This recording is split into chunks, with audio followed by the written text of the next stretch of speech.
Hello everyone, myself Dr. Shrikant Vislawat, Assistant Professor, Department of Anatomy, Gramina Ayurvedic Medical College, Tirthal, Karnataka. In this video, I am going to explain about the anatomy of the femur bone under the following headings: introduction, parts, site determination, anatomical position, and individual parts of the femur bone with their attachments. So this is the femur bone. It is the longest and strongest bone present in the thigh region. It is about 45 centimeter length, and it has three parts: upper expanded and lower expanded part with the middle constricted part. The upper end articulate with the hip bone to form the hip joint, and the lower end articulate with the patella bone along with the tibia bone. It forms the knee joint. This hip bone transmits the weight from the hip bone to the tibia in a standing position. Now we will see the parts of the femur bone. So it consists three parts: upper end, lower end, and shaft. The upper end consists of head, neck, greater trochanter, and lesser trochanter. The shaft of the femur is gently convex anteriorly with maximum convexity in the middle third, where this shaft is narrow. The lower end of the femur, it is enlarged side to side to form the medial and lateral condyles. Both condyles are projected backwards and separated by intercondylar fossa posteriorly. The most prominent points on these condyles are the epicondyles. These are the parts of the femur bone. Side determination of the femur bone. The upper end bears rounded head, whereas the lower end it is expanded side to side to form the two large condyles. The head is directed medially, and the cylindrical shaft, it is convex forwards. With these points we can determine the side of the femur bone. So this is the right femur bone, and you can also achieve side determination of the femur bone by holding this neck of the femur bone on your own index finger. So by this trick also you can tell this side of the bone. Now see the anatomical position. The head is directed, head of the femur is directed medially upwards and slightly forwards, and the shaft is directed obliquely downwards and slightly medially, so that the lower surface of the two condyles lies in the same horizontal plane. Upper end of the femur, it contains head, neck, greater trochanter, lesser trochanter, intertrochanteric line, intertrochanteric crust. Head of the femur forms more than half sphere and directed medially upwards and slightly forwards. It articulates with the acetabulum of the hip bone to form the hip joint. A rough end pit is present just below and behind the center of the head, and this pit is called as fovea. So these are the features you can see in the head of the femur. Now we will see the neck of the femur. It connects the head with the shaft. It is about 3.7 centimeter in length. The neck has two borders and two surfaces. The upper border of the neck of the femur is concave horizontal. It meets the shaft at the greater trochanter. The lower border of the neck of the femur is straight and oblique. It meets the shaft at the lesser trochanter. Now see the anterior surface of the neck of the femur, it is flat. It meets the shaft at the intertrochanteric line between the greater trochanter and lesser trochanter anteriorly. It is completely intracapsular part. Now see the posterior surface of the neck of the femur, it is convex from above downwards and concave from side to sides. It meets the shaft at the intertrochanteric crest between the greater trochanter and lesser trochanter posteriorly. The half part is intracapsular, medial half part is intracapsular. The neck of the femur makes an angle with the shaft of the femur. It is called as neck shaft angle or angle of inclination of the femur. So it is an angle between the long axis of the neck and long axis of the shaft. And that's why it is called as neck shaft angle. The normal neck shaft angle is 125 degree in adult and 160 degree in children. It is less in female due to the wider pelvis. This angle facilitates the movements at the hip joint. Next we have angle of the femoral torsion. It is an angle between the long axis of the head and neck of the femur and transverse axis of the femoral condyles. It is about 7 degrees in males and 12 degrees in females. Now we will see the greater trochanter. It is an upper large quadrangular prominence located at the upper part of the shaft of the junction of the neck and shaft at the upper end. The upper border of the trochanter lies at the level of the center of the head of the femur.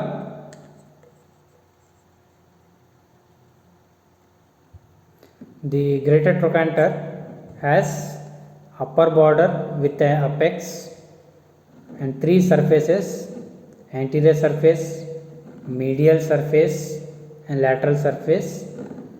The apex is the posterior part of the posterior border.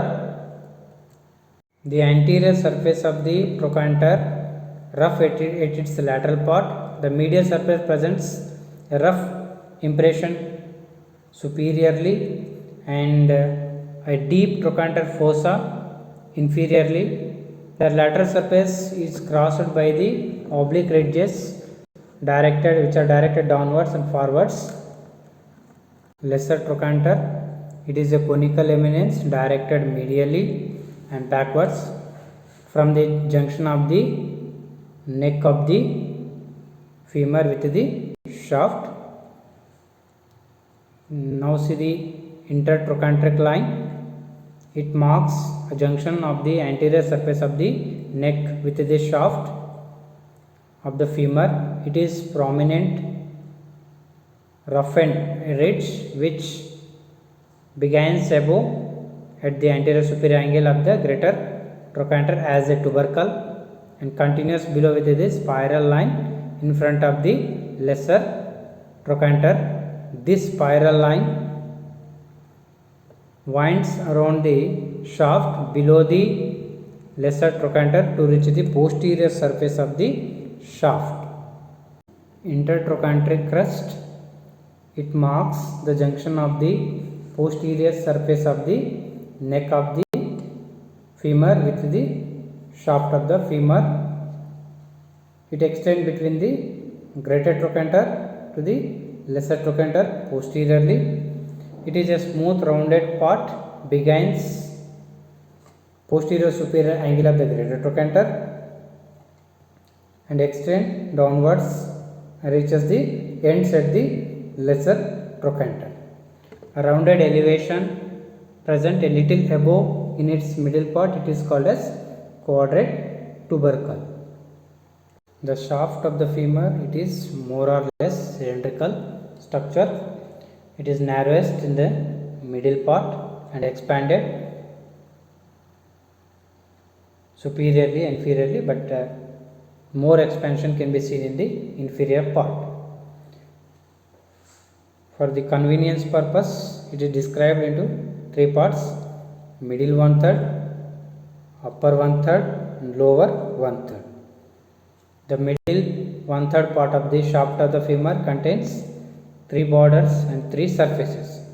These are medial border, lateral border and posterior border. Medial and lateral border are rounded and posterior border is the prominent with the formation of the thick ridge. It is called as linea aspera. It has two lips. One is medial lip and one is lateral lip with intermediate area. The two surfaces, medial surface and lateral surface, are directed backwards. In the upper 1/3 of the shaft of the femur, the two lips of the linea aspera diverge to enclose the additional surface. It is called as posterior surface. That's why the upper 1/3 part of the shaft of the femur presents four borders and four surfaces. These are medial border, lateral border,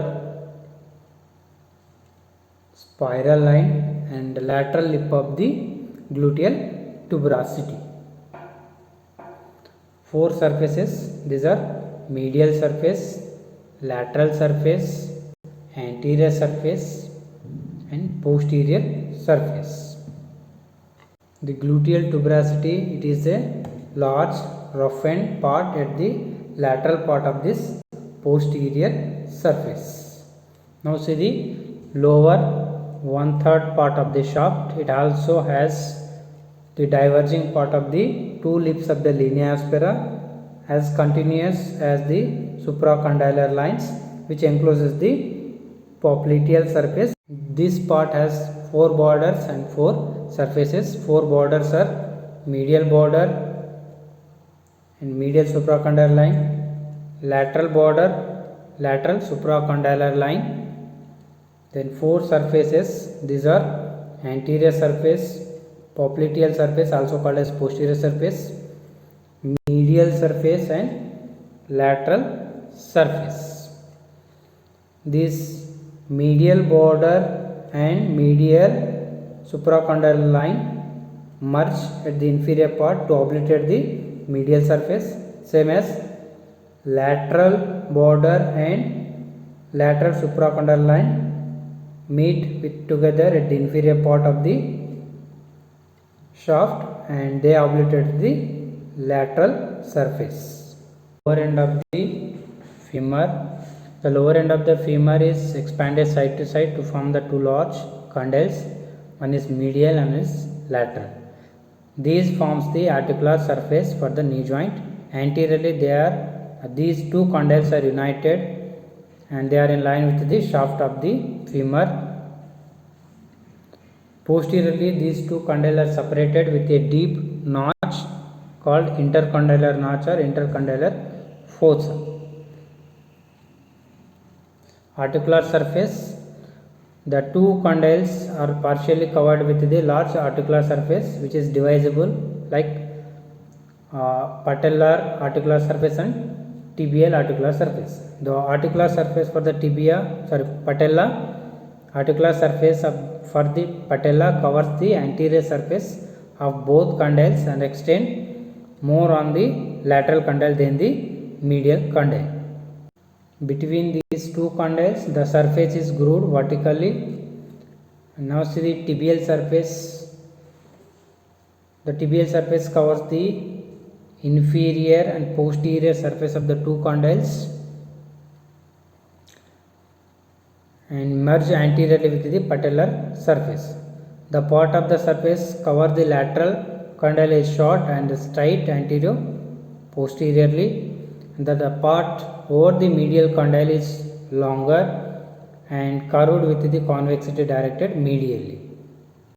Lateral epicondyle, it is flat laterally and it is more in line with the shaft of the femur, and it takes greater part in the transmission of the weight to the tibia.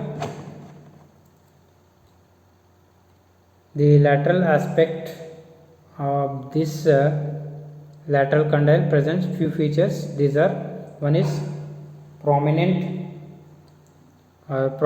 on the lateral part at the lateral condyle, it is called as a epicondyle.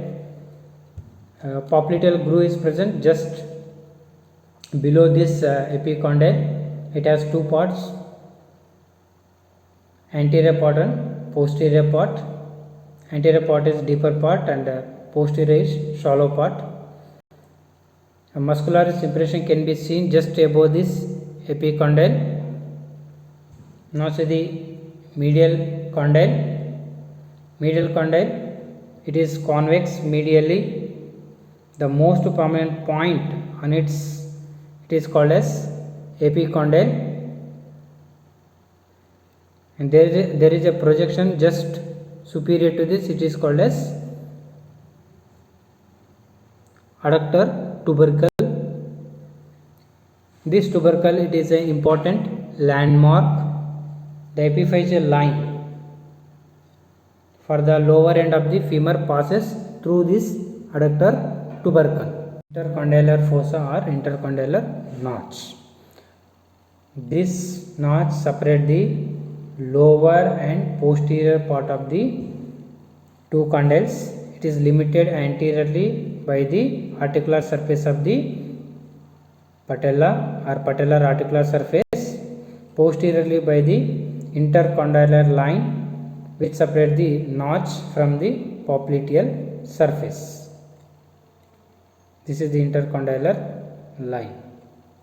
Attachments related to the femur bone. First, head of the femur.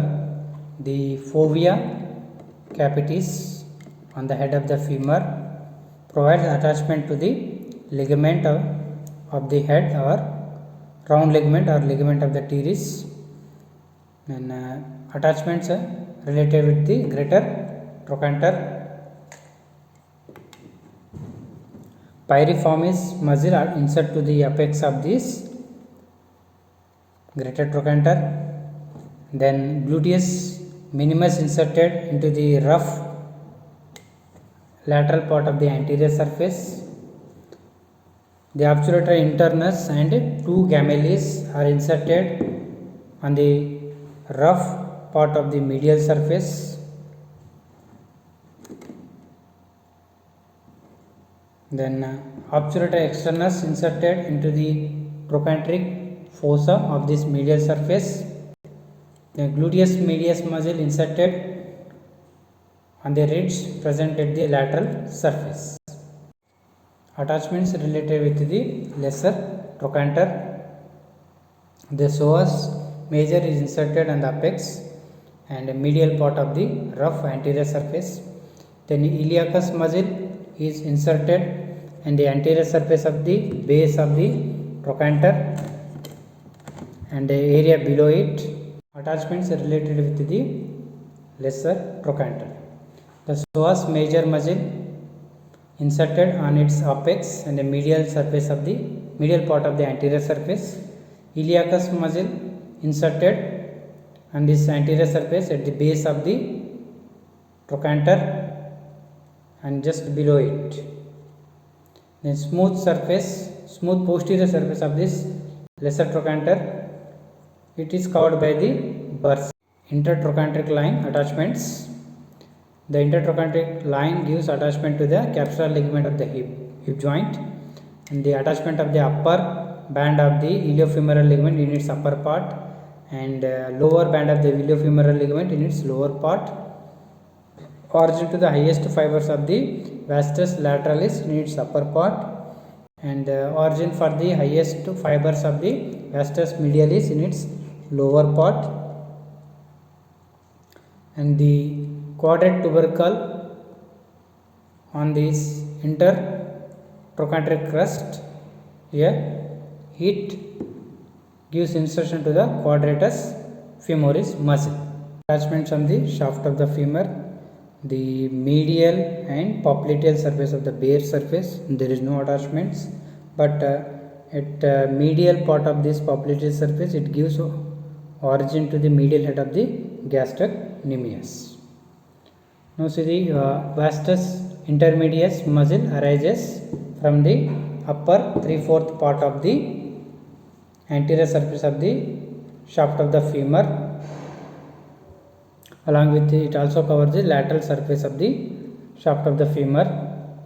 Then articular genu, this arises just below the vastus intermedius muscle, and the lower 5 centimeters of this anterior surface of the shaft of the femur is related with the suprapatellar bursa. And now see the vastus lateralis arises from the upper part of the intertrochanteric line along with the low inferior and anterior part of the greater trochanter.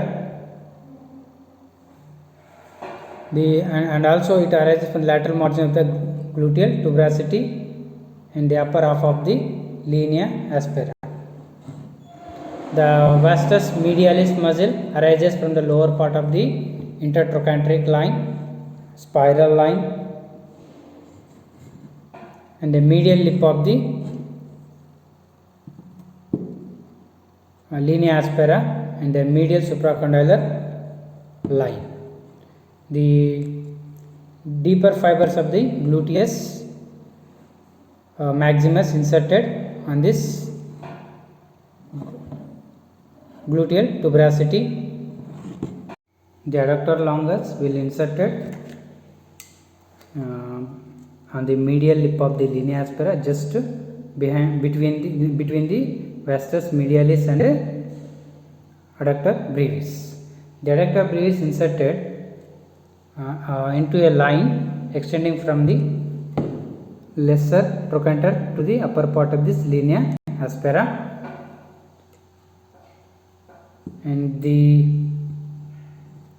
adductor magnus inserted to the medial margin of the gluteal tuberosity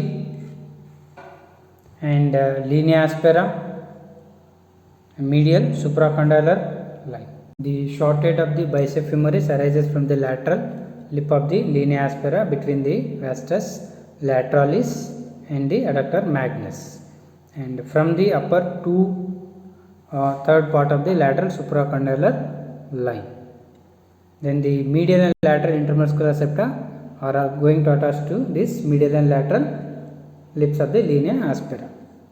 The lower end of the lateral supracondylar line gives origin to the plantaris above, and the upper part of the lateral head of the gastrocnemius below. The popliteal surface of the shaft of the femur, it is covered with a fat, and this forms the floor of the popliteal fossa. Now see the attachments related with the lateral condyle. The fibular collateral ligament of the knee joint is attached to the lateral epicondyle, and the popliteus arises from the deep its anterior part of the popliteal groove, and the muscular impressions, this part near the lateral epicondyle gives origin to the lateral head of the gastrocnemius. The attachments related with the medial condyle are the tibial collateral ligament is going to attach at the medial epicondyle, and the adductor tubercle which is present here and the medial condyle, it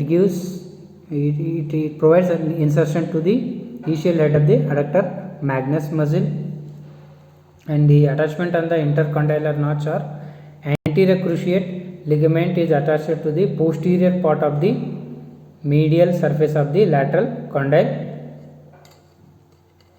here on a smooth impression. The posterior cruciate ligament is attached to the anterior part of the lateral surface of this medial condyle on a smooth surface here. The intercondylar line, it provides attachment to the capsular ligament